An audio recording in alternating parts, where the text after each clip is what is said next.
The ground is shaking. You probably remember doing this in school.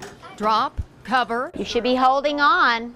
We know about the earthquake risk. The fault line shares a name with this town. If you look around New Madrid, it almost seems like more of a novelty than an impending threat. We're waiting for the big one, just like we're waiting for Christ to come back. Detail shop owner Roy White has everything to make your car look in tip-top shape.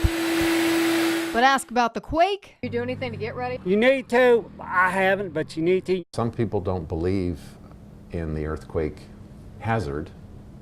Structural engineer Mike Griffin says if you're not ready, you need to be. The joke is we need a nice moderate earthquake to kind of wake people up and get, oh yeah, we're an earthquake country here. We ought to do something.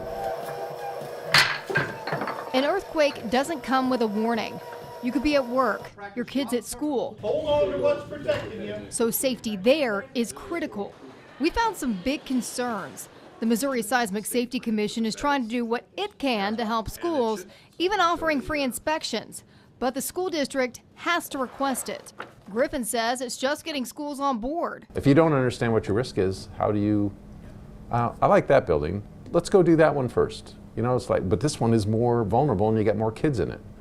This tells them that. These inspections include pages upon pages of documents. These are just the ones from the Sikeston R6 school district. Not every single building was tested, but several potential life safety issues were found inside. Most concerns aren't with the building itself, but things like unrestrained bookcases and storage cabinets that can fall on kids, interior partition walls that don't have proper bracing, unanchored kitchen equipment and water heaters. The Sikeston superintendent turned down our interview request, saying the district is working on solutions. A big part of this is contents. That's not even controlled by code, but that's seismically life-safe issues.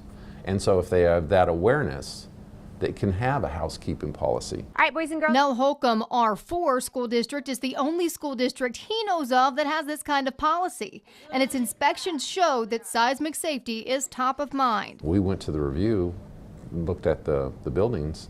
We had no non-structural components identified as deficient. You wouldn't realize it, but inside of these ceilings, these lights are wired together. So Barb Kinder is the safety director at Nell Holcomb. The tiles may fall down, but the glass lights won't fall down and shatter on the ground. Many of the seismic improvements are not visible in plain sight, like this trophy case. Bolted against the wall, and it also has the safety film. Not only that, every smartboard projector and TV is firmly mounted. They've even installed flexible gas lines, all more cost-effective than building a new school. You can retrofit before the big event and spend X number of dollars, or you can wait for the big event and then spend 9 times X number of dollars to repair. And be aware your community may not actually come back. Money that would come out of Roy's pocket. Well, I'm 60-year-old. If it don't happen in the next 20 years, I'm all right. So as you know, right here is the city of New Madrid, and as you can tell, there has been a lot of earthquake activity over the past several years. But if you're talking about the New Madrid seismic zone, it is far-reaching. It spans into at least 7 states. There's already a lot being done to handle response efforts if there was a massive earthquake, but Griffin says if we know there are things we can be doing right now to potentially save lives, we should do it sooner rather than later. I'm going to get started, okay? Noah is no stranger to the eye doctor. Been seeing the eye doctor since he was 3 years old. Noah has a condition where vision in one of the eyes is reduced because the eye and the brain are not working together properly. Noah's mom, Kim Lynch, tells me the treatment success rate drops drastically around age 8 or 9. If we hadn't had him examined and caught it early, then he ultimately may not have really hardly any vision at all in one of his eyes. A recent study by the CDC found that 35% of kids have never seen an eye care specialist. Does that need to go up or down, or is that okay? Dr. Laura Evans says a lot of parents may have the misconception that the school screening is enough. I'm an advocate for them. I think they do catch some things, but they really only pick up on 1 or 2 components of a comprehensive eye exam. In D. Dr. Evans also tells me 80% of the learning we do as a child is visual. We're checking the health of the eyes, so we see a gamut of it, and any of them can cause learning problems. Anything from headaches while reading to not being able to read up to their grade level. Ophthalmologists recommend a comprehensive eye exam as early as 6 to 12 months old, again at 3, and then right before kindergarten. After they've started school, we really recommend once a year.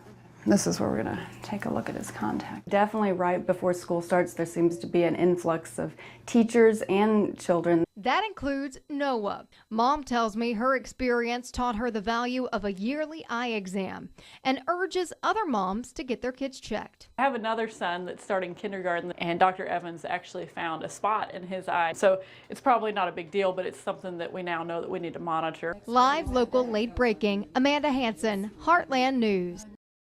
I think it's okay to put your backpack up on the counter. No. And why not? Bacteria. Bacteria, germs, right? But KFES has asked us to check it out. We sure did. Testers, wet swabs. That way we'll pick up all of the bacteria. And we did more than just backpacks. Make sure we get it all over the plate. We threw in purses too, including my own. Considering I carry mine everywhere, I thought this could be pretty interesting. Now we will see what happens to my purse. I'm going to put this plate in the incubator so that way it grows. Add it to the pile. It grew all right. Red, white, even yellow spots showed up on mine. You're going to pick up the dust, but you're also going to pick up the dirt from the bottom of the shoe that gets tracked around.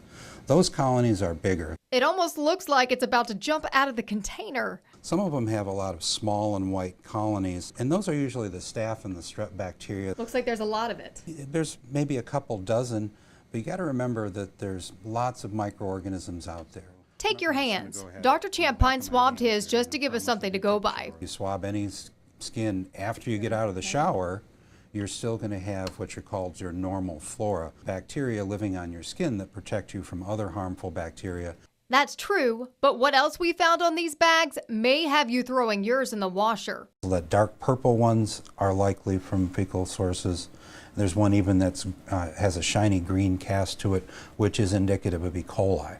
Dr. Champine says everyone has E. coli in their large intestine, but most of the time it's not going to hurt you. About a third of the samples had a substantial amount of fecal matter, with some small traces found on others. You could pick it up from the floor of a bathroom is probably going to get contaminated to a small amount. And then there's a whole issue of hand washing too. So don't forget to lather up and rinse. And the next time you think about throwing your purse on the counter or placing your kid's backpack on the table to pull out the homework, keep this in mind. You wouldn't put your tennis shoes on the dinner table, so you shouldn't put your backpack or your purse on the dinner table either.